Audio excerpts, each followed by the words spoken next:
E alguns jogadores, acho que hoje ninguém ganhou ponto. Acho que nem o Paulo Henrique, apesar do gol que fez. Para ele foi legal, claro, com certeza é um jogo que ele vai guardar na memória dele, na carreira dele, mas não acho que ele vai passar à frente ali do Wanderson, do Wesley, que também não acho que são grandes assim laterais, mas são os melhores que tem ali para a posição.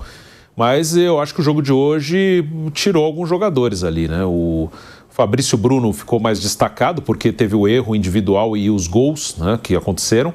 Mas os dois do lado esquerdo da defesa, eu achei que foram muito mal. Tanto o Beraldo quanto o Carlos Augusto. Achei que os dois foram muito mal. O Japão chegou toda hora daquele lado, desde o primeiro tempo. Aliás, o Japão, antes do Brasil fazer o primeiro gol, ele tem uma chance que ele cria lá pela direita, em cima ali de Carlos Augusto, Beraldo, que o jogador do Japão chega um pouquinho atrasado, que ele era só empurrar para o gol. Se ele consegue pegar em cheio na bola, ele faz o gol. E depois, por ali, o Japão conseguiu virar o jogo. Então, eu também acho que esses dois ficaram numa situação bem difícil. Que na zaga, a gente falou do ataque, né? Então, falar da defesa um pouco.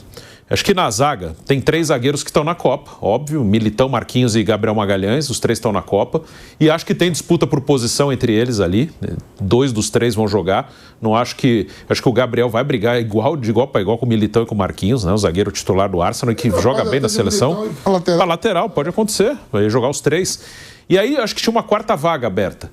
E acho que sem jogar hoje, o Alexandro Ribeiro ficou mais próximo dessa 4ª vaga ali, que ele foi bem quando teve a chance nos jogos com o Equador e Paraguai, pelo menos foi firme, tranquilo, e tanto o Fabrício, que ficou mais destacado porque os gols foram em erros dele, e Beraldo, os dois foram muito mal. Então, acho que o Alexandre Ribeiro ficou muito perto da Copa. Também, né, Bruno? No Paris Saint-Germain, e foi mal no jogo. Carlos Augusto, que também não é titular da Inter, também acho que muito mal, lateral esquerda. O Douglas Santos, para mim, está bem perto da Copa, porque os concorrentes não acertaram. E concordo com o que o Vamp fala, acho que o Alexandre vai também. Acho que vai ser Alexandre e Douglas. Então, na defesa também vai se desenhando. O Alisson, claro, é o goleiro titular do Brasil, isso eu não tenho a mínima dúvida. Nos últimos 10 anos, o Alisson é tranquilamente o melhor goleiro brasileiro. Acho que acho até que a discussão sobre ele é meio fora da realidade, assim. E acho que é uma discussão que só existe no Brasil. Acho que se você for para qualquer outro país do mundo e falar, o Alisson é contestado no Brasil, que sério, os caras falam, por que ele é contestado? Assim, não faz sentido. O Alisson, há uma década, ele está pelo menos entre os 5 melhores goleiros do mundo, e em alguns momentos foi o melhor. Então ele é um dos melhores goleiros do mundo. Então o Alisson é titular, o Hugo, a possibilidade é essa mesma que o Mauro falou, se o Ancelotti entender que tem que ter um especialista para o pênalti, vai, mas o Alisson é o titular, e o Ederson, se conseguir jogar, é o reserva. O Ederson agora foi para a Turquia e machuca toda hora. As últimas temporadas dele no City não foram boas, mas ele vai, porque o Bento também contra a Argentina foi muito mal.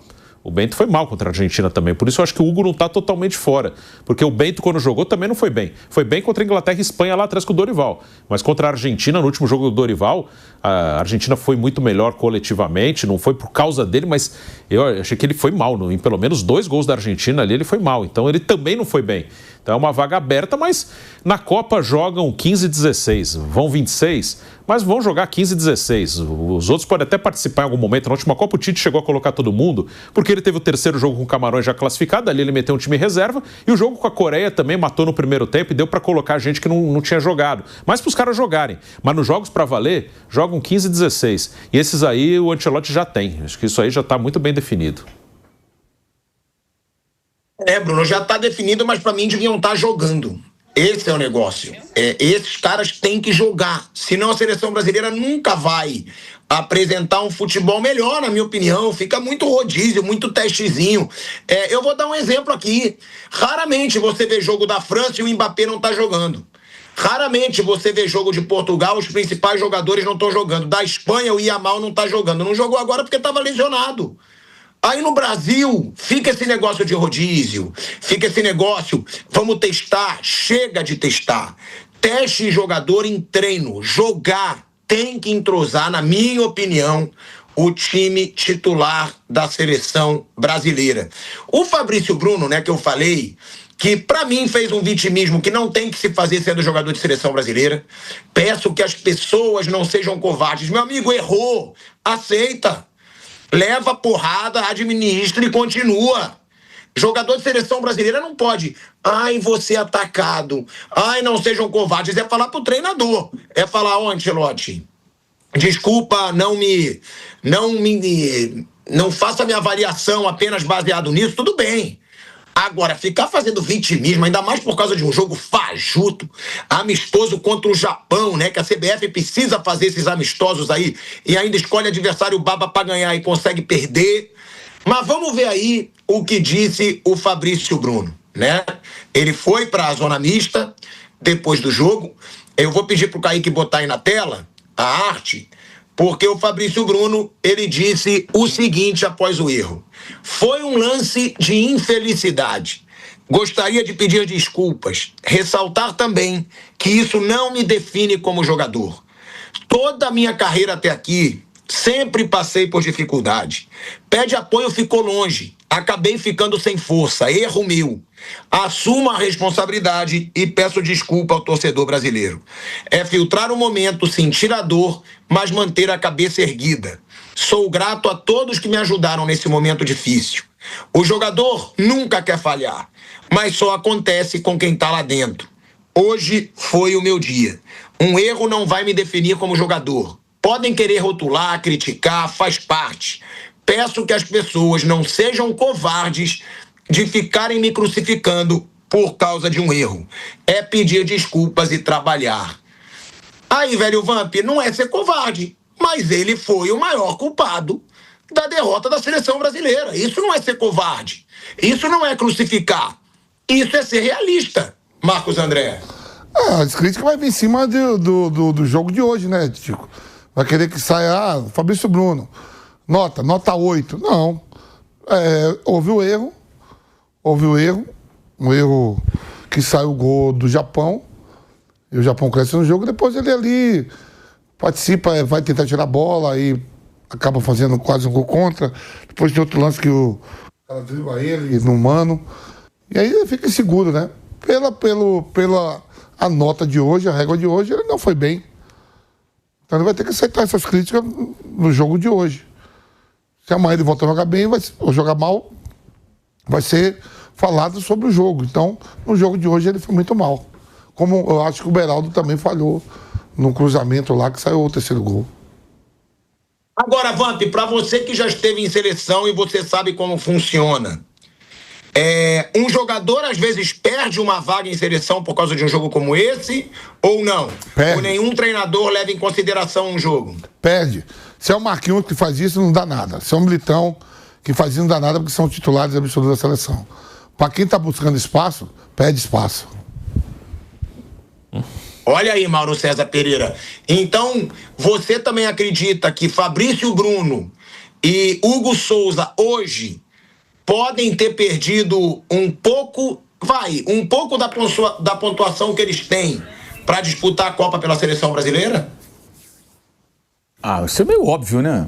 Acho que o Fabrício hoje, na minha opinião, ele sepultou a chance dele de ir à Copa. Não demonstrou ter... Como é que você vai confiar no jogador que comete erros como ele cometeu? E ele tem concorrência de jogadores que são bons, cara. Tem outros zagueiros bons. Ele não é o melhor. Se ele fosse o melhor zagueiro brasileiro, hoje ele fala, cara, eu tenho um cara que é o melhor zagueiro disparado. Ele teve um dia infeliz. Não é o caso. Ele é um candidato a uma vaga. Teve uma oportunidade e foi mal. É normal, cara, se ele não for à Copa. Eu não levaria, eu nem convocaria. Tá? Eu acho que ele não está no nível. Minha opinião. Se ela te convocou, colocou, não deu certo... Falhou, e o Hugo, que eu já falei, o Hugo seria só para pegar pênalti mesmo, no máximo. Não tem goleiros melhores do que ele. Enfim. Mas, assim, a crítica faz parte. Ele foi mal, vai ser criticado. Vai bem, vai ser elogiado. Simples assim. Quando ele foi bem lá... Positivo. Quando ele foi bem lá quando ele foi bem lá em Wembley contra a Inglaterra e contra a Espanha, a gente elogiou aqui também. Vai falar... Vai chegar hoje e dar nota 8 para Fabrício Bruno? Fabrício Bruno, nota 8. Não tem como, Tico. O Ancelotti, né, ele falou depois do jogo, e o Ancelotti, ele disse o seguinte, né, a gente vai mostrar a declaração do Ancelotti, só que ele falou que erros não impactam na presença de um jogador na seleção, mas sim a forma como eles reagem aos erros, né? Ou seja, é um recado provavelmente para o Fabrício Bruno, claro, e para o Hugo Souza, que na minha opinião também falhou no terceiro gol. Vamos ouvir aí o que disse o Carlo Ancelotti. Acho que o jogo de hoje até o gol, até o erro de Fabrício, o jogo estava bem controlado da equipe, e depois eu tenho muito claro o que passou, que o equipo caiu mentalmente depois do primeiro erro, e creio que isso foi o erro mais grande da equipe, porque eu não acho que na segunda parte a atitude não era boa da equipe. Creio que, repito, afetou demais o erro. Os erros individuais não afetam a presença dos jogadores no equipo. Creo que a avaliação que temos que fazer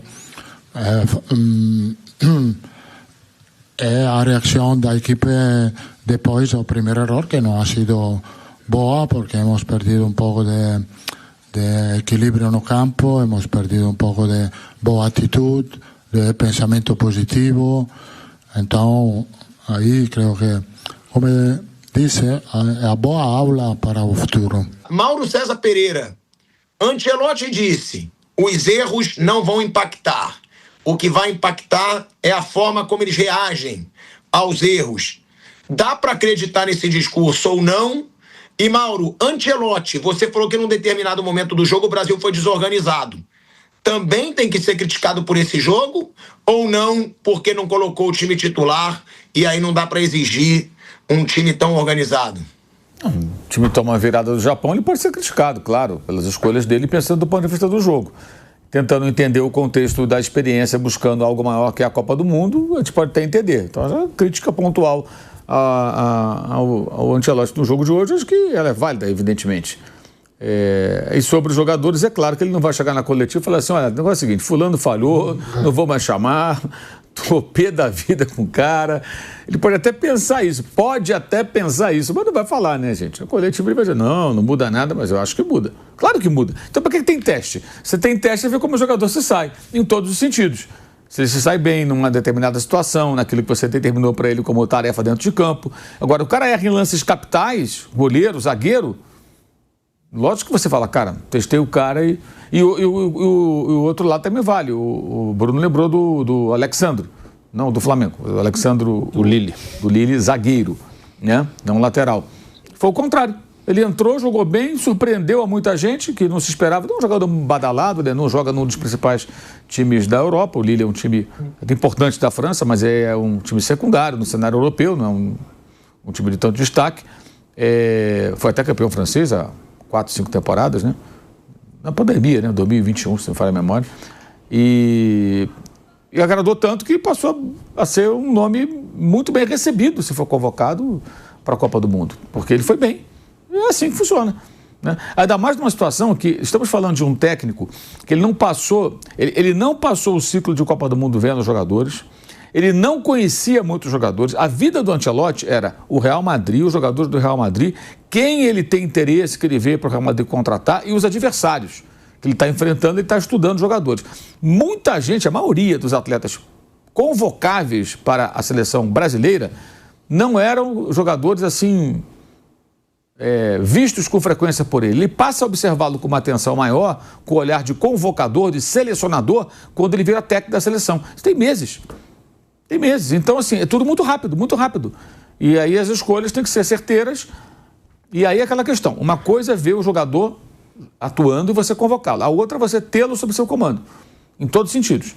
Treina o cara, vê se ele tem boa vontade para fazer determinadas funções, como é que ele é de grupo, em campo, se ele executa o que você pede, se ele tem personalidade, a confiança dele e tudo mais, se ele vai errar e acertar. Né? Mesma coisa acontece. Imagina se o Fabrício Bruno jogasse contra a seleção da França e não o Japão, marcasse o Mbappé não pegasse na bola e ele fizesse a partida soberba, a gente ia falar que está na Copa do Mundo. Claro, está na Copa do Mundo. O cara marcou o Mbappé não pegou na bola e o Brasil ganhou da França, então esse cara vai ser convocado. Esses jogos são assim, os jogos que carimbam o passaporte ou não. Pode ser que ele leve o Fabrício, mas eu acho que foi bem difícil para ele. E o Hugo, repito, só faz sentido se for para pegar pênalti. Ele tinha que ver o Hugo em ação. Ele convocou o Hugo 3 vezes, né? Sim. 3 vezes.